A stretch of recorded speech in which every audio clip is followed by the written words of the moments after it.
Hola, yo soy Juan Esteban Sierra, cirujano plástico formado en el Brasil. Ya tengo 26 años de experiencia y hace unos años fundé Dr. GES, un equipo multidisciplinario que está listo para atenderte para cualquier cirugía plástica y estética. Y hoy vamos a hablarte sobre la abdominoplastia. Quiero contarte algunas generalidades que aplican para todas las cirugías. Es muy importante que sepas que la cirugía plástica es una ciencia que está muy ligada también al arte. Por lo tanto, hay muchos factores que están involucrados en el resultado que no solamente dependen exactamente de cómo hacemos el procedimiento, sino también del estado del paciente antes de la cirugía. Y el estado, pues me estoy refiriendo a factores genéticos como la edad, como el sexo, procedencia, el color de la piel, enfermedades previas. Hay una cantidad de factores que influyen en el resultado de la cirugía y que inclusive en algunos casos nosotros debemos dejar de realizarlas porque probablemente nosotros pensemos que puede generar complicaciones. Por lo tanto, es importante tener muy claro que no todo el mundo se puede operar, que no todo el mundo es apto para cirugía y que no siempre los resultados que obtenemos son iguales. Los resultados, además, no solamente dependen de esos factores que son, tal vez podemos hablar de genéticos o ambientales, también dependen muchísimo de cómo los pacientes se cuidan en el posoperatorio.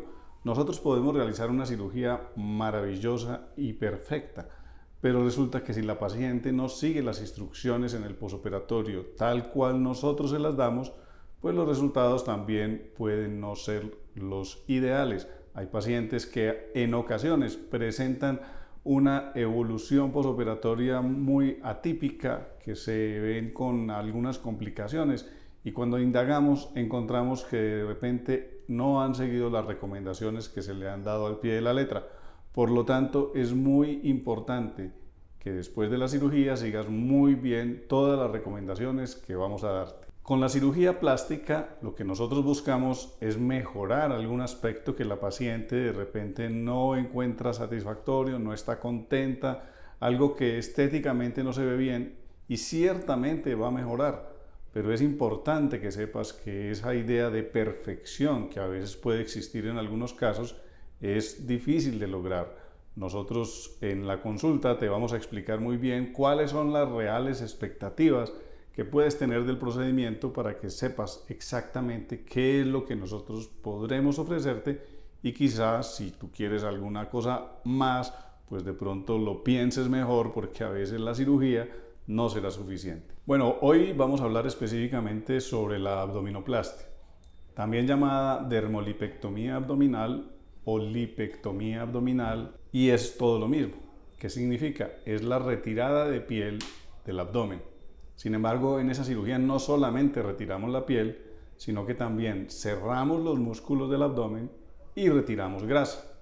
Es una cirugía que generalmente combinamos con liposucción, algo de liposucción, pero al mismo tiempo estiramos la piel. Algunas pacientes nos dicen, no, yo quiero hacerme solamente una liposucción, pero realmente en esa cirugía no podemos nosotros ni cerrar los músculos ni estirar la piel. Y la mayoría de pacientes quieren un resultado plano su abdomen, no quieren quedar con excesos de piel. Cuando tienen estrías, no quieren quedar con estrías. Y cuando los músculos están separados y se hace una liposucción, el abdomen queda terrible, porque las pacientes siguen viéndoseles algo de barriga y la piel en exceso.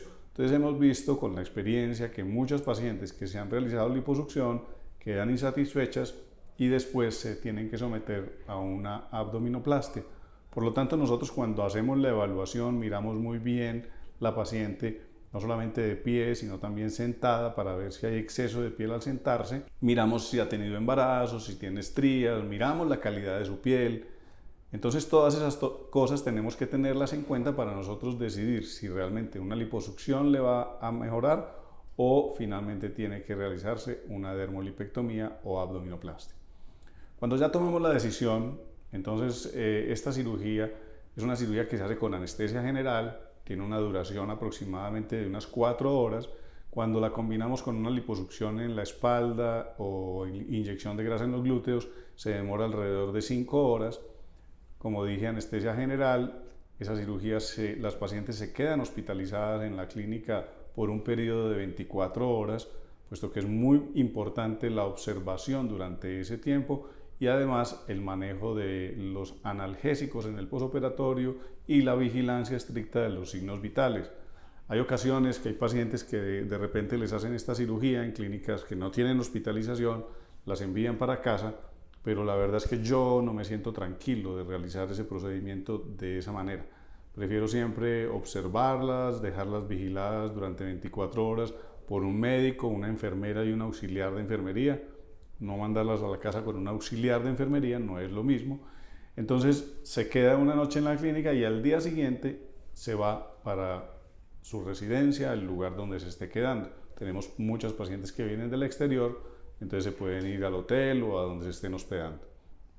Muy importante que siempre tengan alguien que les esté acompañando. Entonces puede ser un familiar, sería lo ideal. Si no tienen algún familiar que les acompañe, pues en ocasiones nosotros aquí en nuestra clínica tenemos personas que pueden acompañarles los primeros días, que puede ser de gran valor para la recuperación porque va a generarles mucha tranquilidad. No porque tengan que estar haciéndole curaciones o haciendo cosas, sino simplemente como compañía es muy importante. Entonces vas a salir de la cirugía, al día siguiente vamos a revisarte en la habitación, miramos que esté todo bien. En esa cirugía generalmente colocamos un drenaje en el abdomen, es una manguerita que sale de la parte de la cicatriz que se junta con también otro drenaje que ponemos en la espalda cuando hacemos liposucción. Entonces esas dos mangueritas van a un solo recipiente y estamos vigilando durante los primeros días qué tanto aguasangre está saliendo por allí. Resulta que en la cirugía nosotros infiltramos un líquido para disolver la grasa y para hacer que sangre menos durante la operación, y ese líquido no sale todo en la operación, sino que sigue saliendo durante varios días. Entonces para eso son esos drenajes y generalmente los estamos retirando en torno de 8 días.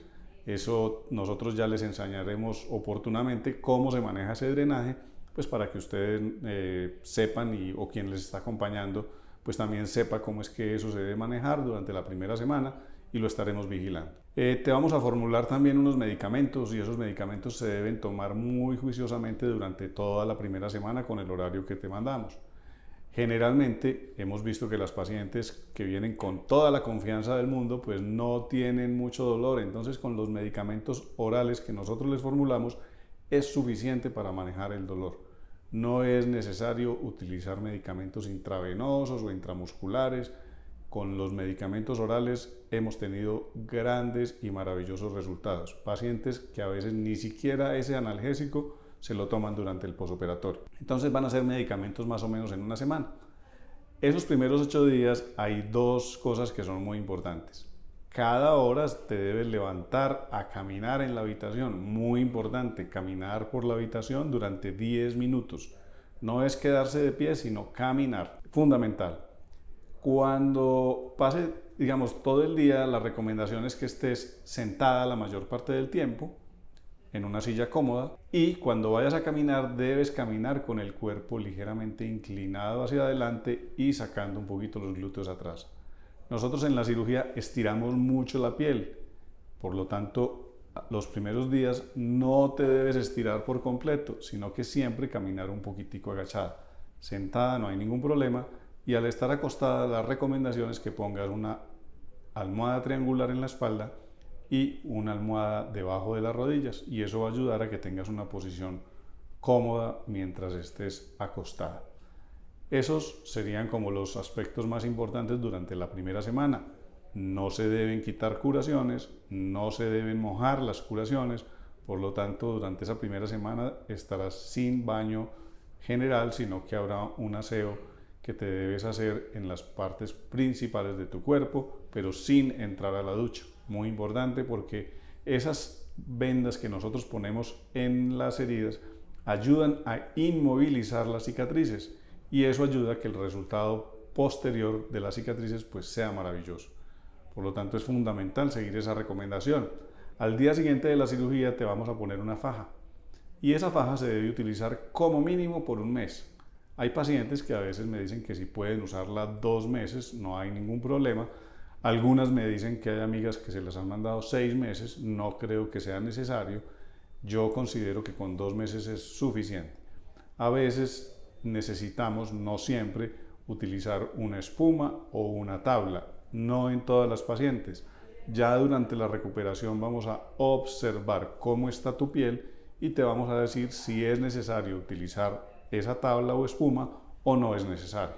En ocasiones hay pacientes que no lo requieren. En la abdominoplastia es importante que sepas que como vamos a realizar un estiramiento de la piel, es lógico que vamos a hacer un corte. Siempre lo hacemos en la parte más baja del abdomen que nosotros podamos, cerquita del pubis, y se extiende a los lados sobre la región inguinal hasta la parte lateral del abdomen. Es una incisión que realmente tiene una longitud variable, depende mucho de cada paciente. Hay pacientes que les sobra más piel, hay pacientes que les sobra menos piel, por lo tanto esta incisión en la parte baja del abdomen tiene un tamaño variable. Nunca les ofrecemos a las pacientes una cicatriz tan pequeña como una cesárea, porque muchas veces nos lo preguntan, pero realmente por una cicatriz de cesárea uno no alcanza a retirar casi nada de piel. Entonces el resultado no va a ser satisfactorio. Cuando una paciente requiere una abdominoplastia, generalmente la incisión es más amplia. Lo importante es cuidarla muy bien para que posteriormente quede casi invisible. Y eso va a suceder más o menos después del primer año. Durante el primer año la cicatriz es muy visible, va a cambiar de colores, se puede ver rosada, se puede ver enrojecida, se puede ver violácea, pero posteriormente va tomando el tono de piel de la paciente y más o menos entre 1 año y 2 ya se va desvaneciendo y desapareciendo. Muchas pacientes toman la decisión de hacerse un tatuaje y yo siempre les digo que por favor no lo hagan porque la cicatriz se va a desaparecer y después queda ese tatuaje allí que es visible, muy aparente. Entonces pues mi recomendación es que no lo hagan, pero pues cada quien realmente tomará su propia decisión. Entonces eso con respecto a la cicatriz de la parte baja del abdomen. También nosotros tenemos que hacer una reconstrucción del ombligo, entonces también hay una cicatriz alrededor del ombligo que tratamos de que quede en la parte interna, muy escondida para que no sea visible y que el ombligo quede, ojalá, lo más natural posible. Les digo esto, que lo más natural, porque a veces hay ombligos que han sufrido muchísimo durante los embarazos, hay pieles que son demasiado delgadas, hay pacientes que tienen estrías en el ombligo y uno trata de hacer lo mejor, pero no logramos hacer ese ombligo que tuviste cuando tenías 15 o 16 años. Entonces es importante que esa expectativa como de que el ombligo quede así, pues no siempre se puede lograr. Hemos tenido muy buenos resultados en algunas pacientes, pero en otras de pronto el resultado no ha sido igual porque las pieles son distintas, los cuerpos distintos, la edad, bueno, etcétera. Una cantidad de factores, pero de todas maneras el resultado siempre es mejor que lo que había antes. Es muy importante que sepas eso. Nosotros te vamos a dar recomendaciones sobre los cuidados de la cicatriz, lógicamente, para que sepas cómo se deben tener esos 3 meses primeros que son fundamentales para que posteriormente esa cicatrización sea adecuada.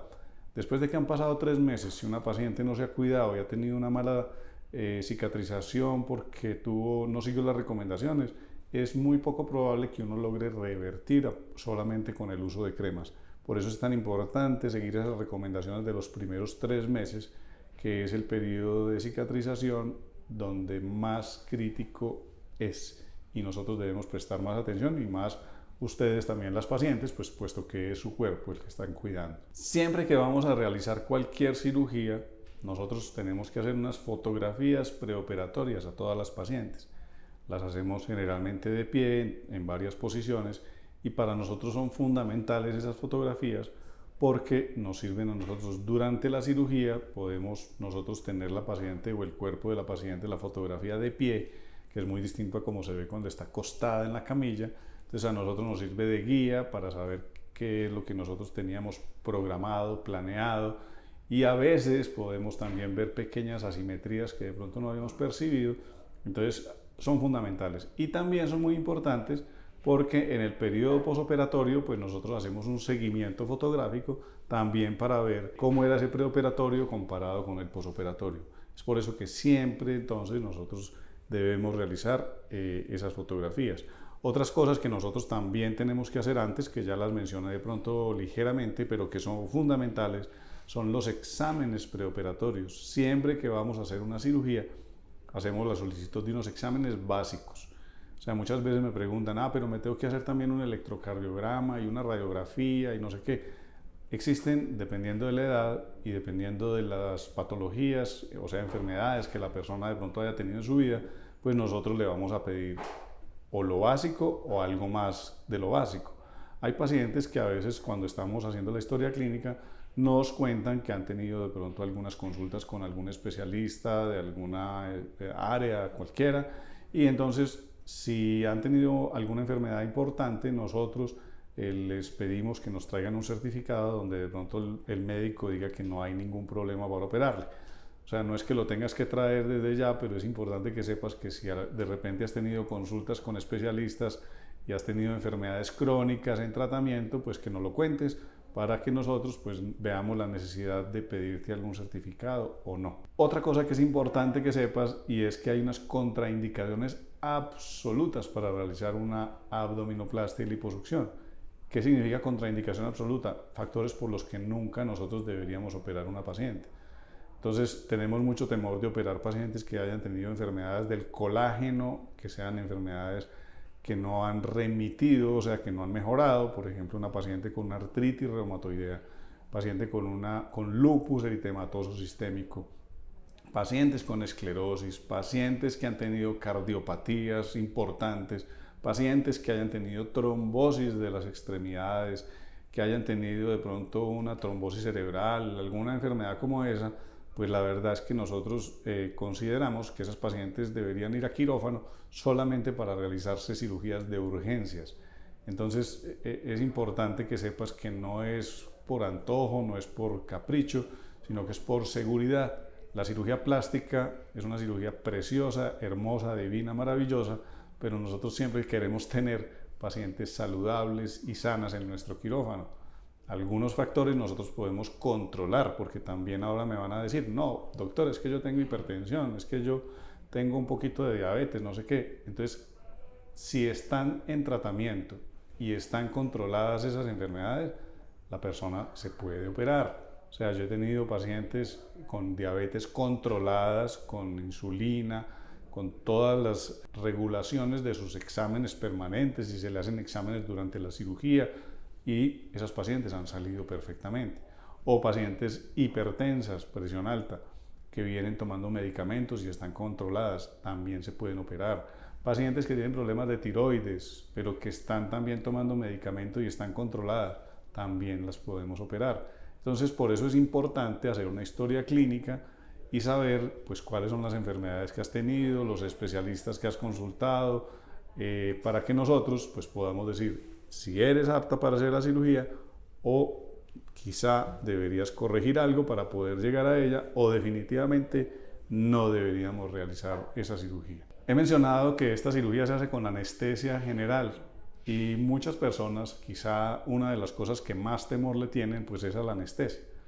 Entonces nosotros lógicamente tenemos un especialista en anestesiología que es quien va a suministrar la anestesia. Y no solo eso, sino que también es quien va a evaluar previamente a todas nuestras pacientes. Ellos, los anestesiólogos, están encargados de evaluar si la paciente realmente tiene las condiciones anestésicas óptimas para realizarse un procedimiento quirúrgico o no. Yo venía hablando ya sobre las enfermedades, y desde ahí pues nosotros, cirujanos, tenemos la capacidad de saber quién es apto y quién no. Pero el anestesiólogo también, digamos, es un segundo filtro que ya lo mira desde un punto de vista anestésico, si ese paciente tiene algún riesgo o hay que hacer algo especial durante la anestesia, y que además es el encargado de explicar realmente cómo es la técnica anestésica que él va a emplear. Por lo general, entonces, las pacientes que llevamos abdominoplastia y liposucción se hace con anestesia general, o sea, vas a estar dormida completamente, más o menos entre 4 y 5 horas, y va a haber pues una parte que es la inducción anestésica. Cuando las pacientes empiezan a quedar dormidas, realmente es una sensación, pues yo diría, yo he tenido la experiencia y yo diría que es algo que uno ni cuenta se da, simplemente se va quedando dormido. Y lo mismo cuando uno está despertando, se va despertando gradualmente cuando finalmente pues ya se da cuenta que está operado en la sala de recuperación y ya después es conducido a la habitación en el caso de las cirugías hospitalizadas, o se va para su recinto, casa, residencia, hotel, cuando ya se encuentra en condiciones. Entonces, si la cirugía es ambulatoria. Entonces, la anestesia, como les digo, es una anestesia general. Hoy en día es una anestesia muy segura. Hace muchos años se utilizaban unos anestésicos que se demoraban mucho para ser eliminados en el cuerpo y a muchas personas les daba miedo porque creían que se iban a quedar dormidas, que no se iban a despertar, que iban a quedar en coma, pero la verdad es que eso son casos, pues eran casos muy aislados. Hoy en día, con los medicamentos que existe, la verdad que las posibilidades de que eso exista, yo no he vuelto a escuchar que eso suceda. Entonces, hoy en día hay altísimo control de todos los signos vitales del paciente durante la cirugía, no solo los signos vitales, sino la profundidad anestésica. Eso es fundamental, porque medir qué tan dormido está un paciente, pues les hace ver a los anestesiólogos si ese paciente de repente requiere menos dosis de anestésico que otro. Entonces utiliza un anestésico que el paciente, yo digo que se la pasa como dormido, pero casi que despierto, sin darse cuenta absolutamente de nada, pero el control de la anestesia es mucho mayor hoy en día. De hecho, los pacientes terminan la cirugía y prácticamente a los 2 minutos o 3 ya están despertando de la anestesia, gracias a la versatilidad, seguridad que esos medicamentos hoy en día nos dan, y a que los monitores que hoy en día se utilizan también para la anestesia pues no tienen nada que ver con lo que se utilizaba antes. Por lo tanto, pues yo sé que hay muchas personas que de pronto hace más de 20 años o 30 pues tuvieron alguna experiencia con algún medicamento anestésico que no fue agradable. Eso ha cambiado totalmente, y más cuando las clínicas son de alta calidad como la donde nosotros les operamos a ustedes. Uno de los aspectos importantes que también tenemos que dejar muy claro antes de terminar es que todas las cirugías tienen riesgos y pueden tener complicaciones. Nosotros, lógicamente, que desde que comenzamos la evaluación del paciente, lo que estamos haciendo siempre es velando por su seguridad y mirando que no haya realmente un riesgo adicional en algún paciente. Para eso es la historia clínica previa, para eso son los exámenes previos, la preanestesia, por eso hacemos la cirugía en una clínica adecuada. Entonces, a pesar de que muchas veces nosotros estamos con todo esto controlado, pueden existir complicaciones. Generalmente, afortunadamente, son complicaciones leves. La mayoría de veces son complicaciones que tienen que ver con la herida, con la cicatrización, algún punto que se puede enquistar en la piel, algún punto que se puede de pronto como aparentemente infectar. No es una infección, pero le puede pasar que hay personas que a veces las suturas las rechazan en algunos casos. Eso es raro, pero es lo más frecuente. Yo diría que por ahí en 1 de cada 10 o 2 de cada 10 pacientes puede pasar que algún hilo le moleste o le altere su cicatrización. Entonces, ese digamos que es la complicación más frecuente. En la dermolipectomía o abdominoplastia también puede suceder que cuando las personas están desinflamando y retiramos el dren, parte de ese líquido que estaba saliendo por el drenaje pues ya no tiene el drenaje, entonces se puede acumular debajo de la piel. Eso sucede generalmente en la parte baja del abdomen o también en la espalda cuando hemos hecho liposucción, y ese líquido, pues si la heridita de pronto tiene alguna abertura, se puede retirar por ahí. Si no tiene abertura, tenemos que hacer una punción y retirarlo con una jeringa. Esto también es algo que no sucede con mucha frecuencia, podría ser en 2 o 3 de 10 pacientes, y pues generalmente no trae ninguna consecuencia. Nosotros nos encargamos de realizar ese drenaje porque hay que hacerlo con toda la técnica y la limpieza adecuada para evitar que en el momento de la punción se cause una infección. Entonces siempre lo tenemos que hacer en el consultorio, o a veces se puede hacer en el domicilio, pero manteniendo las medidas de limpieza y seguridad adecuadas. Esa sería, digamos, otra de las complicaciones que puede existir, que son también como dentro de las más frecuentes. Hablando de complicaciones ya más graves, más severas, que muchas personas tienen miedo, como de que le dé una trombosis, de que se muera, pues la verdad es que uno jamás puede decirle a un paciente que no le va a pasar absolutamente nada, porque nadie nos puede, ni nosotros mismos podemos garantizarle la vida a nadie. Sin embargo, el índice de complicaciones de ese tipo, pues graves o severas, pues realmente se presenta en casi, diríamos que un caso de cada 100.000 pacientes, algo que es bastante infrecuente. Hay que saber muy bien indagar, porque yo sé que muchas personas han oído noticias y quedan en el recuerdo, y los periódicos le han dado mucho despliegue de pronto a casos de complicaciones severas en cirugía plástica. Entonces dicen, en el año pasado hubo 3 muertos o 4 personas se murieron en una liposucción. Es importante saber dónde se hizo la cirugía, quién fue el profesional.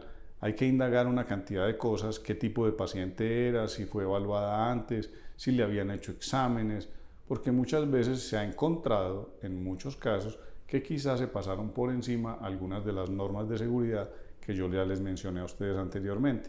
Entonces, lo que uno sí no debe hacer es saltarse esas normas. Es por eso que nosotros a veces hemos tenido, desafortunadamente, que cancelar cirugías el día anterior porque encontramos que la paciente no estaba en condiciones físicas o incluso psíquicas para realizarse el procedimiento en ese momento.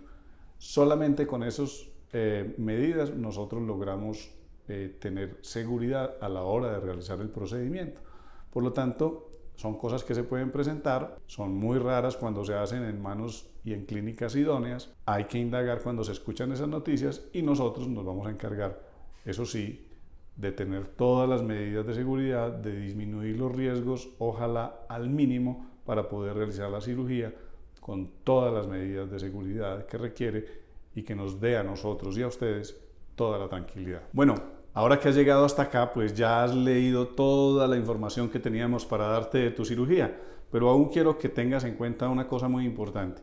Cuando vayas a tomar la decisión de dónde y con quién operarte, es muy importante que investigues muy bien la clínica donde te vas a hacer el procedimiento, además las credenciales del cirujano, la marca de los implantes que se te van a utilizar y tener en cuenta cuál es el plan operatorio que le vamos a realizar.